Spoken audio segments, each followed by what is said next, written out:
Oke, pertama-tama kita tuh ngumpul di Taman Cibenying.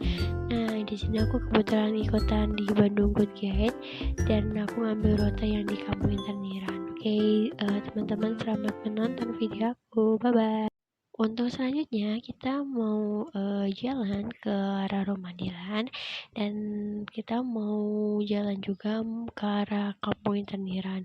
Dan BTW Rumah Dilan itu ternyata nggak jauh loh dari Taman Cibenying, cuman butuh waktu 5-10 menit. Pokoknya tonton terus ya keseruan aku.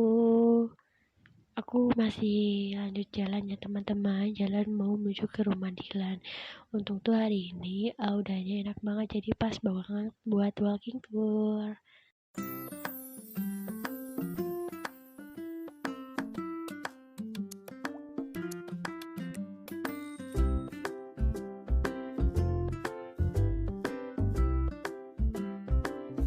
Awal datang ke Hindia Belanda, cara masak yang baik dan sehat dan aman untuk orang Eropa kayak gimana, ke dokter seperti apa, baju yang pantas seperti apa.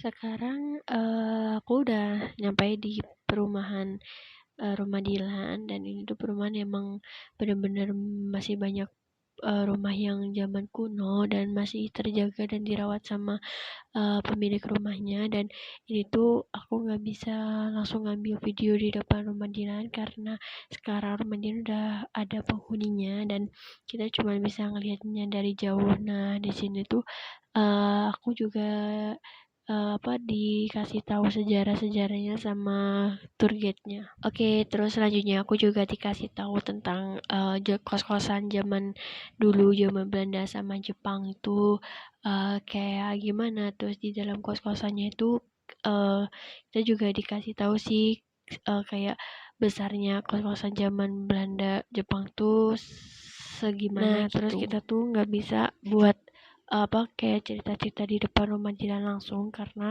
sekarang Rumah Dilan udah ada penghuninya guys, jadi kita merasa kurang nyaman kalau setelah kita dari Rumah Dilan kita mau melanjutkan rute yang selanjutnya di Kampung Interniran. Di situ aku akan ceritain kurang lebihnya tentang sejarah Kampung Interniran.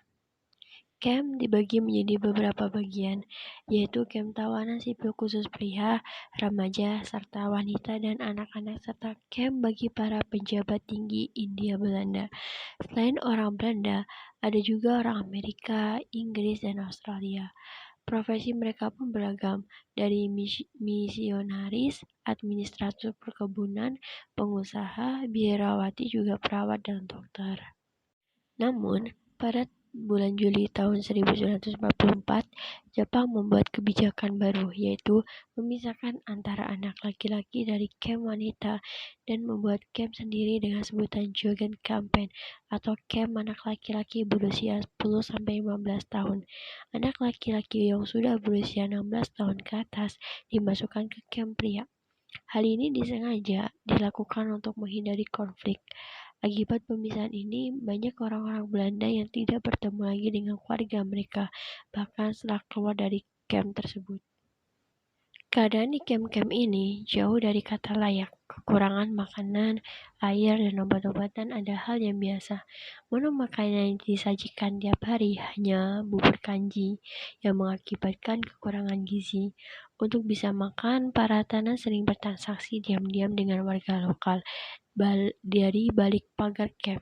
Bila mereka ketahuan, mereka akan diganjar hukuman yang sangat berat oleh orang Jepang. Para tawanan ini juga dimanfaatkan Jepang untuk mengerjakan berbagai proyek. Awalnya hanya tugas membersihkan area di dalam dan sekitar camp.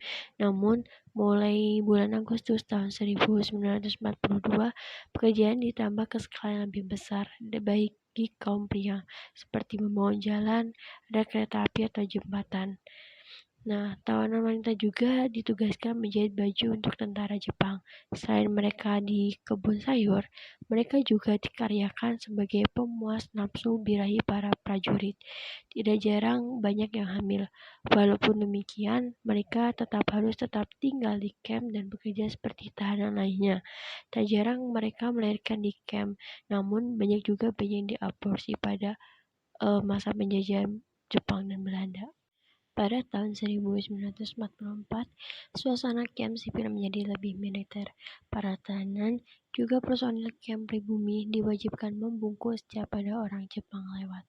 Mereka juga harus melakukan apel setiap pagi dengan membungkuk untuk menghormatin Tenno Heika atau Dewa Matahari dari Jepang. Terus bungkukan itu tuh harus sempurna 90 derajat. Kalau tidak, mereka akan menerima hukuman. Bahkan mereka pun harus membungkuk kepada mobil pengangkut makanan yang lewat. Masa penjajahan, di mana mereka tuh membawa kesengsaraan bagi semua orang, baik yang terjajah maupun yang dijajah. Demikian pula di Indonesia, 350 tahun lamanya Belanda menguasai Nusantara, menguras kekayaan alam dan menyesarakan rakyat pribumi. Tetapi ketika Jepang datang pada tahun 1942, orang-orang Belanda juga ikut menderita. Mereka menjadi tawanan perang dan dimasukkan ke kamp-kamp interniran. Nah, setelah Jepang menyerah kalah kepada sekutu pada tahun 1945, keadaan kamp juga tidak menjadi lebih baik. Kamp Kiabit misalnya menjadi sasaran amarah warga pribumi yang tinggal di sekitarnya. Penculikan, pelemparan batu, dan pembunuhan banyak terjadi. Beberapa di antara penyintas kamp interniran menuliskan kisah mereka dalam buku. Salah satunya Three Come Home yang dibuat oleh Agnes Kane. Mungkin itu